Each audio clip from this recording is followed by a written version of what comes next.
Welcome to another edition of Rothenberg Untucked. Kevin Durant, one of the great games we've ever seen in a big moment. Forget about in the NBA. I think it's fair to say one of the great games we've ever seen in the history of New York sports. We'll get to that today. The Yankees are an utter disaster with what's going on right now. They're losing games left and right. Have to get into that. Aaron Boone, Brian Cashman, are their jobs in peril at all? The Mets, all they do is win games. And I brought a good friend of mine today, little Spider Tack. We're going to do some testing with that outside. My curveball, not typically great. What does it look like with this? Now, you want to follow along with the podcast, you can in any number of ways. On Twitter, at Rothenberg Untucked, RTHNBRG Untucked, YouTube, Spotify, Apple Podcast, Instagram, TikTok, innumerable ways to follow the podcast, and on the website, www.rothenberguntucked.com. So strap in. It's a busy episode of Rothenberg Untucked.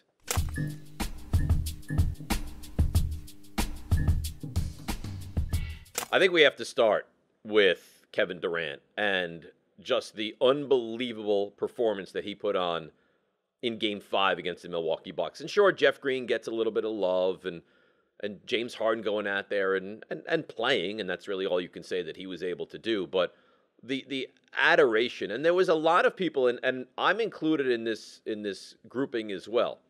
When Kevin Durant left Oklahoma City to go to Golden State, he joined a 73-win basketball team. He joined a team that was Steph Curry and Draymond Green and Klay Thompson and well-coached and depth and Sean Livingston, and you pick and choose how great they were. So he goes there, they win. You know what? I think there's a lot of people, and I'm lumped in there, that was unimpressed, as great as he is, with Kevin Durant for making that decision. And then he decides to join forces with Kyrie Irving. They bring in James Harden, and I think a lot of people, and I want it understood that I'm one of these people that said, here we go again. He's a great player. He's a great scorer. He's a great shooter, but he's never the guy. He was with Westbrook. Then he was on this super team. Now he's on another super team. He's never been the guy. Well, he was put in position in Game 5 where he had to be the guy. And that's a game, people, for the ages. That's 49, 17, and 10. If they win a championship, they're down 17 in the third quarter. Harden, who played 46 minutes, you give him a lot of credit for it, can barely move, is completely hobbled, can't shoot the ball. Joe Harris is awful. Jeff Green, excellent. But it's Durant. And what he did was legendary status. So I actually got to thinking, when you think about all-time great moments in New York sports history where a player elevated his game to the highest level in the biggest spot, what do we have as far as the Mount Rushmore of that is concerned? All right, let's go back. Don Larson, perfect game in the World Series. Has to be there. Reggie Jackson, 3 home runs, Yankee Stadium in the World Series. Someone brought up to me recently, well, how about Joe Namath? Have you seen Joe Namath's stats in Super Bowl III? He was as pedestrian gets. Yeah, he guaranteed it, but he was not great. They allowed 7 points. So I'm not going to include Namath as far as one of the great moment. Great moment, yes. Not great performance in the biggest spot.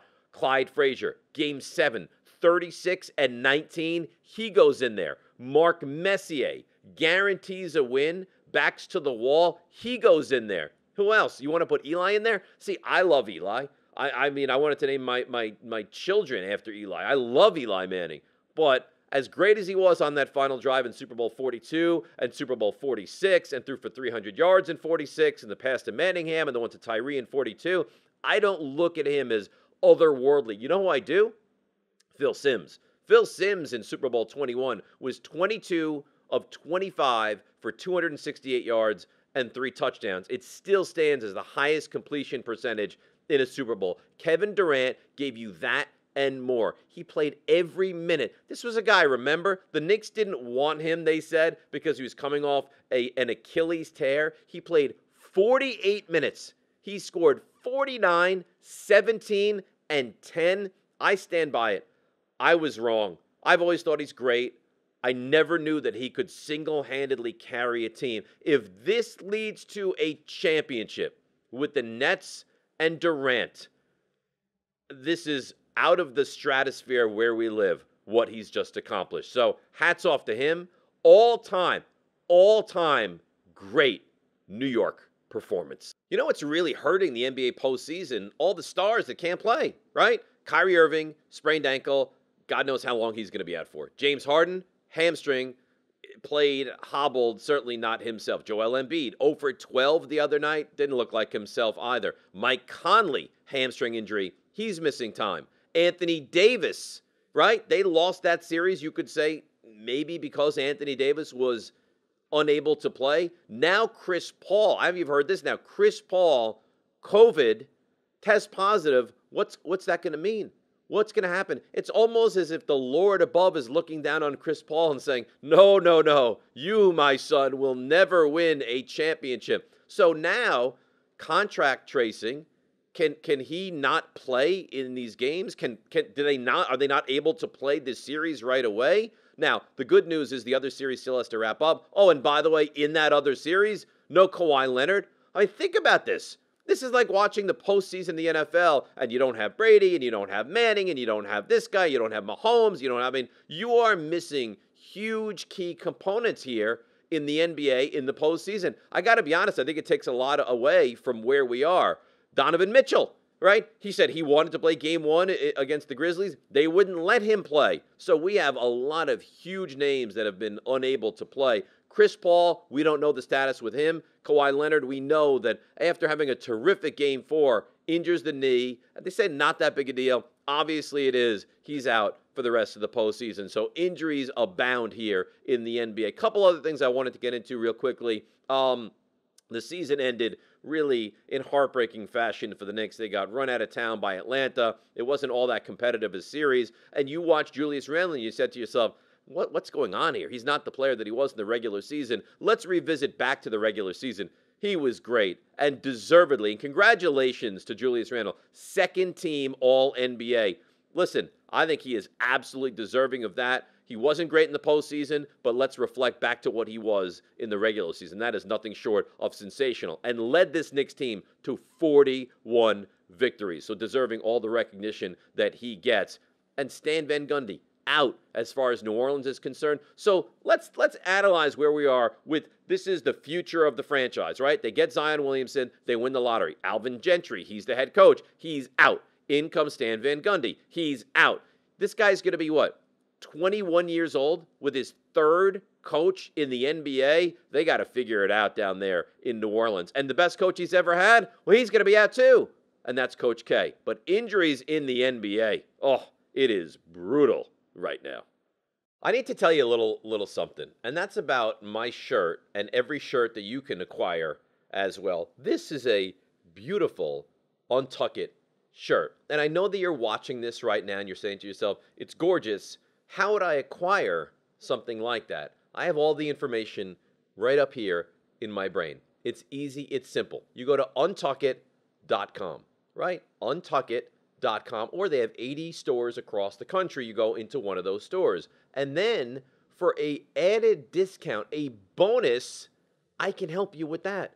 Bonus code Dave. It's easy, it's simple, it's a 4-letter name, it's wonderful. D-A-V-E. You put that in as your promo code, and you're going to get 20% off of your first order. So here's what I'm doing for you. It's multi-layered. I'm helping you save money, and I'm helping you look nice. Go to untuckit.com, still in time for Father's Day. Bonus code Dave. Put that in there, save 20% off. It's a win-win. That's what we do on Rothenberg Untucked.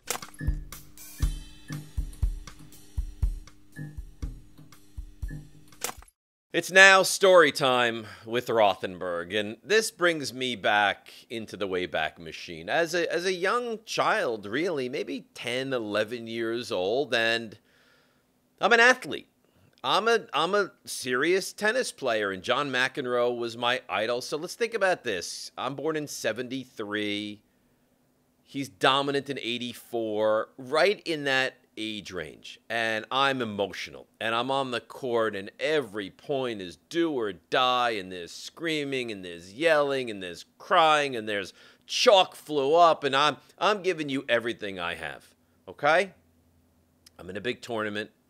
I'm in the finals. Make it all the way through. All the way through. Round 1, 2. Like, picture the Karate Kid and the Tri-Valley tournament. All the way through. I'm beating kids from every dojo or every tennis academy, and I'm in the finals. And it's a match point against. And I'm emotional. Remember, heart on my sleeve, just all the way through. Emotion. And I lost the point, and I lost the match. And there's people around, and there's people up, like watching from the glass enclosure above, and there's a referee, and there's ball boys. The ball boys for the match older than I was, as a matter of fact. And I was so upset. And I walked up to the net, and my opponent made some kind of a face or a gesture or something which really upset me and set me off. And we walk up to the net, and I extend my hand, and he extends his, and he makes a smirk. And in my mind, he was like, "That's right, you jerk. Guess who got the best of you?" And I don't know what happened, but in that moment, I picked up my racket, and I smashed him dead in the face and ran off the court into the locker room because John McEnroe was my idol. Now, John never did anything like that, but let's just leave it at this. My dad told me, if you ever do anything like that again, forget about never playing tennis. You'll never leave the house. And oh my, did my coach the next week destroy me. So not my finest moment, but racket to the face of an opponent. And I would suggest all you squash or tennis or paddleball or racquetball players, do not hit your opponent in the face after a match, even if it's a bad loss. And that is story time with Rothenberg.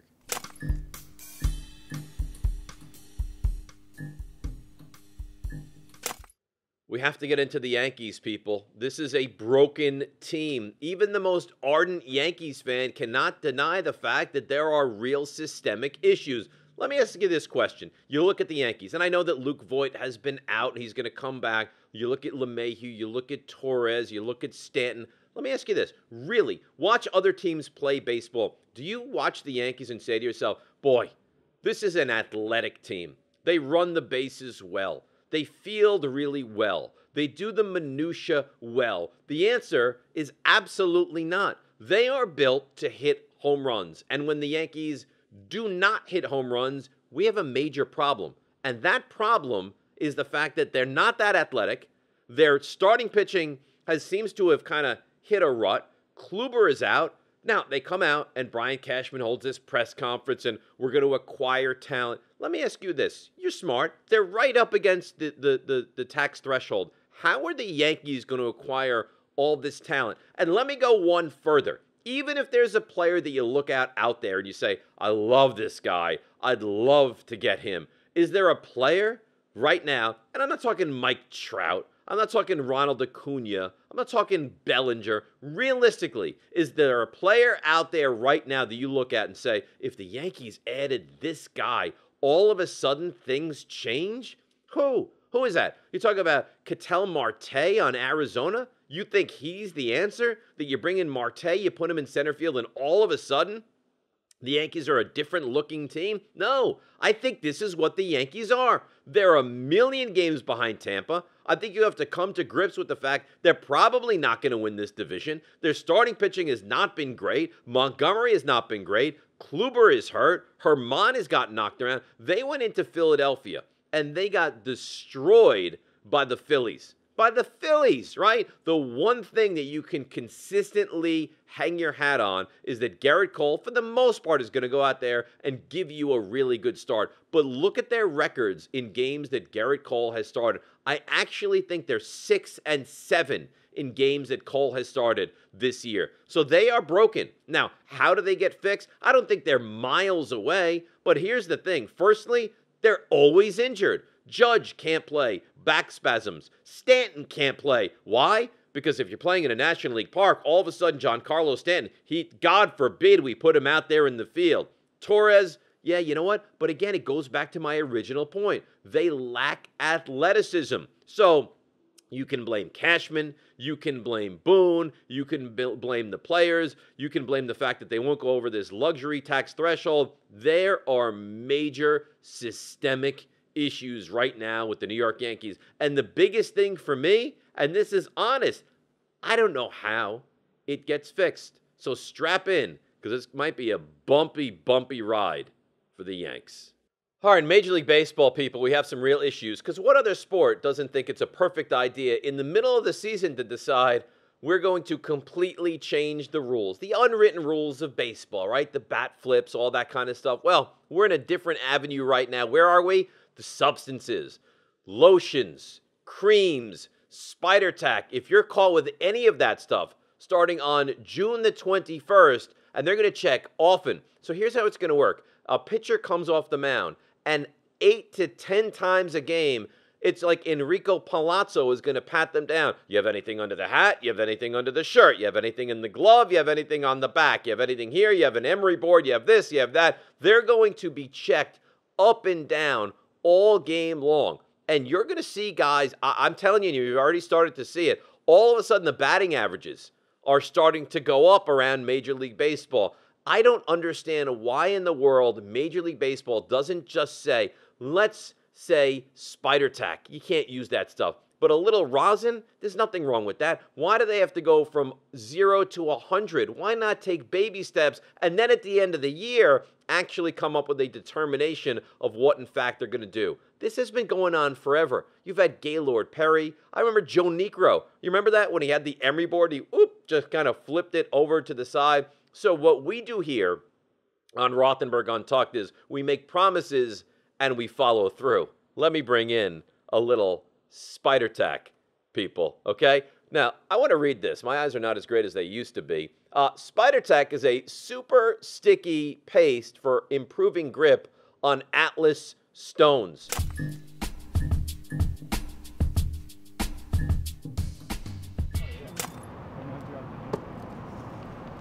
So I've got my Spider Tack right here, and I thought I'm going to throw with Spider Tack. And then I thought, no, I'm not going to throw with Spider Tack. Why would I do that? I have TJ, I have Nico. They're going to throw with Spider Tack, and I, in my typical way, will announce and make fun of what is happening in front of me. So here's what I want to have happen. I want you guys to throw regularly without this added substance, and then we're going to have you put it on. Now we have a medic standing by in case, God forbid, you have an allergic reaction, but we're going to go. Spread apart, let's throw, no Spider Tack. We'll incorporate that in just a moment. Go ahead, let me see it.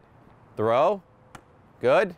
Nico looks like he was probably the better baseball player back in the day. That's just my early analysis of this. All right, I think we're ready.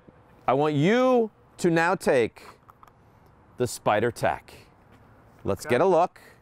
It is a beige-ish substance. You could pass out. I don't know. Remember, this is, I'm going to read it again. Spider Tack is a super sticky paste for improving grip on Atlas stones.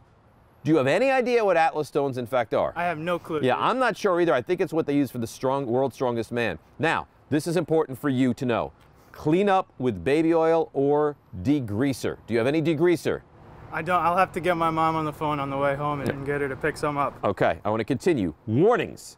As with all tacky, this product may cause skin irritation. Skin potentially could fall off. So your hands may not be usable for a while. Use sleeves, gloves, or tape to avoid excess skin contact. Do not use if allergic to pine pollen or tree nuts. I'm good with that. Okay. Do not ingest. I'm here. I'll keep you safe. You will not ingest. Keep out of reach of children and pets. TJ, we're crossing over the line.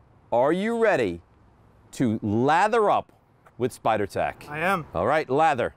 So just kind of... Go. Get it. Get it in there. Boy, that is sticky. Look at that. That's right. Get it all over. Really work with that Spider Tack. Really become familiar. Involve yourself. Yeah, all of it. Rub it. Got it on the wrong hand. There you go. Get it all in there. All deep into the nooks and crannies. Dude, I don't even know if I'm going to be able to throw the ball. They might stick to you, and that's the beauty. Come on. More. Use it. That's right. You can't even, you do it again, do it again. You can't let the ball, I mean, look at this. Look at this stuff. Oh my God. All right, so now go back into your positions. Look at this, it's a string of the stuff. There's Spider Tack all over the place. Okay. Did you hear that? You hear the rip. Still have skin on your hands? Now the ball's gonna be covered in dirt. Oh, look at this. Look at what this stuff does. It's literally ruining the baseball before our eyes. We're like Dr. Jonas Salk here on the Rothenberg podcast. We are uncovering what this stuff does. Good, go for a big curveball. Get those RPMs going. Ooh, Did you see that? That curved. It curved all the way down. You try. Go, get the grip. You can definitely tell that it would improve the break of the ball. I can't get it. I think what's evidence now is TJ should never use the Spider Tack. Nico, I think it's appropriate. Okay. He is now showing the grip into the camera.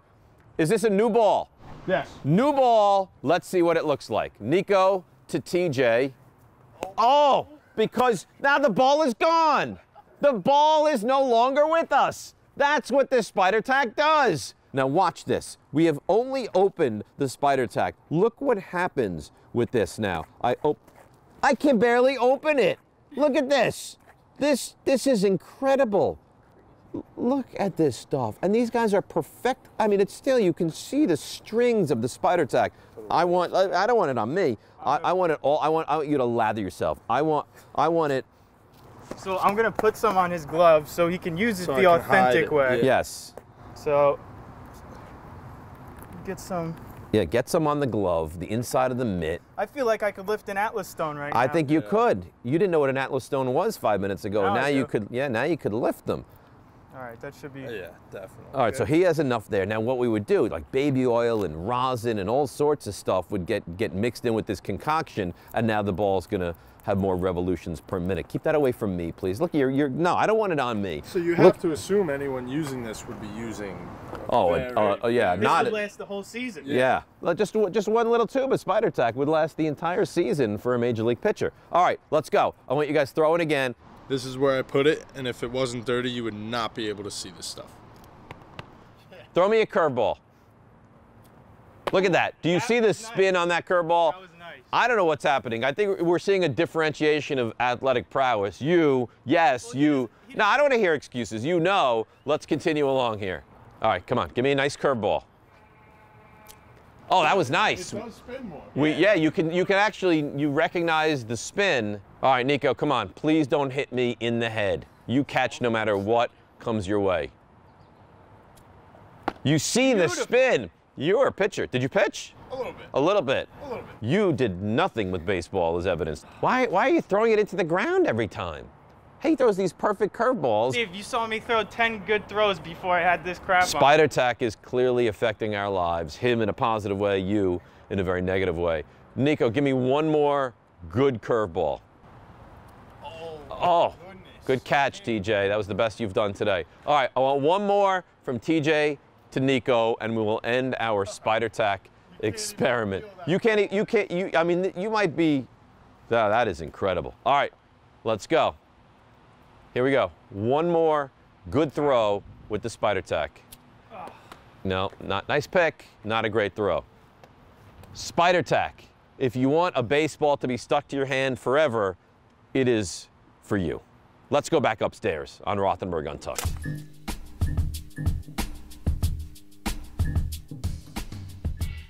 All right, so there you have it. The Spider Tack experiment is in the books, and that was a wild couple of minutes here on Rothenberg Untucked. And you start to hear, well, maybe Jacob deGrom is involving himself with Spider Tack. But if you heard Nito, you heard McCann, every Mets player defended him to the hilt that there is no way. Kevin Pillar came out and said, I would bet my entire salary that deGrom uses nothing. And it kind of leads me to the Mets. And we talked about the Yankees earlier today in Rothenberg Untucked, and now it leads us to the Mets. The Yankees are, like we said, they're unathletic. I mean, let's be fair. You watch the Yankees, and they're kind of bland. There's not a lot of personality that comes with this team. All the things that the Mets have right now, the Yankees don't. I hate to compare and contrast with the Yankees and the Mets, but let's be fair. The Mets are athletic. I mean, they steal they steal bases well. They do that exceptionally well. You got VR, you have Pilar, and they've been injured to the point where, I mean, how are they competing? And the thought was,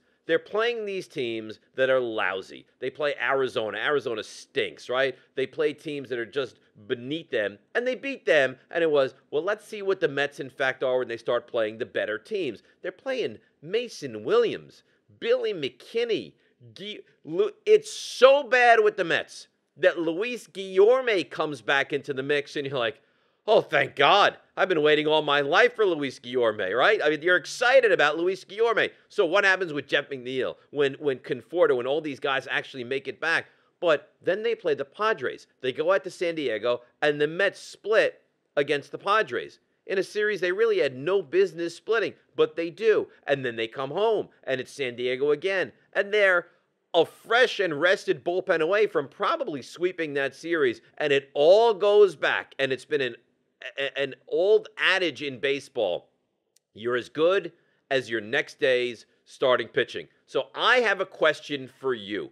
Is there a team in all of baseball that has a better starting three than the Mets? First three in their rotation. And I think the answer, there's no way. You have DeGrom, you have Stroman, and you have Taijuan Walker.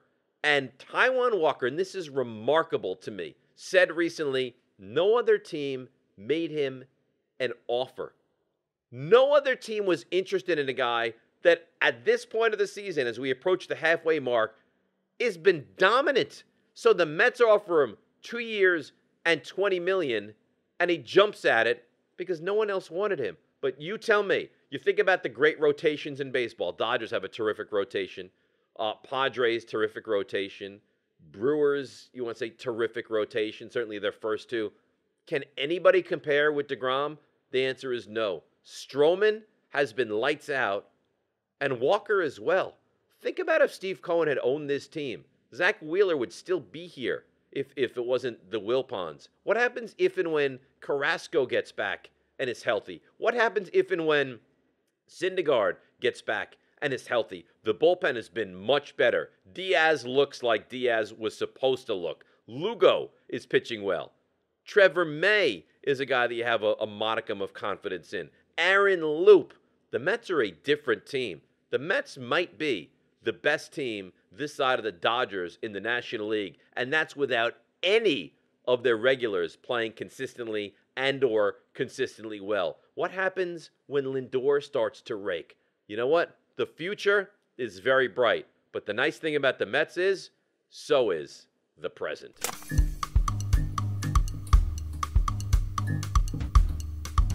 Well, it's your favorite part of the podcast. It is now time for Stump Rothenberg. Let's get going and bring in Jake. All right, Jake, you're up. How you doing, Dave? Good?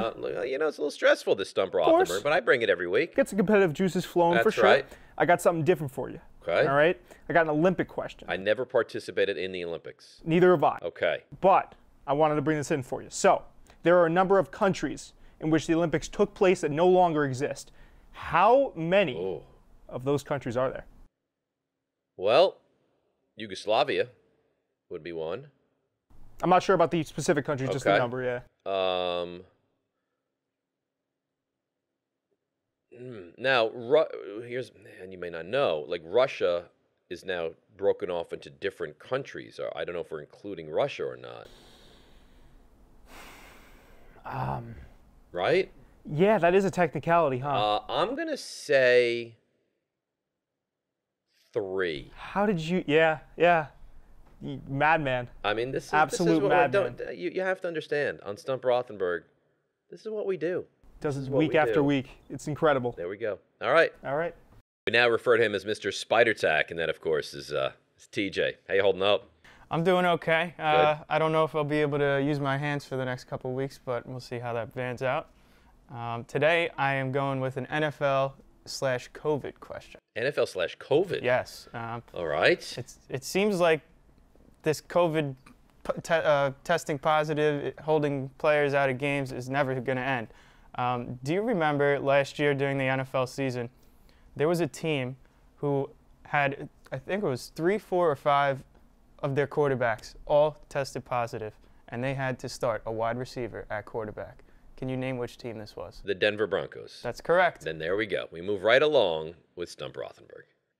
All right, and next up for Stump Rothenberg is, of course, the well-known Joe Villalone. All right, Joe, you're up. All right, Yankee retired numbers. Okay. There are 21 numbers 21. retired for 22 of their finest players and managers.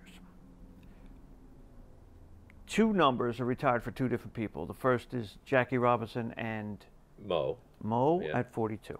1 other number was retired for 2 different people. What number was retired and for what people? Bill Dickey, Yogi Berra, number 8. Thanks for playing. That, my friends, is what we call Stump Rothenberg. You've seen it all today. Spider Tack was involved. Stump Rothenberg questions were asked. Stump Rothenberg answers correctly were given. And you say to yourself, I want more. How do I get more? You can go on any social media platform and follow us along at Rothenberg Untucked. Go on the interwebs, www.rothenberguntucked.com. Spotify, Rothenberg Untucked. Instagram, TikTok, it's all the same. Rothenberg Untucked. Twitter, Rothenberg Untucked. RTHNBRG Untucked. This is the podcast you cannot miss. Back next week, Rothenberg Untucked.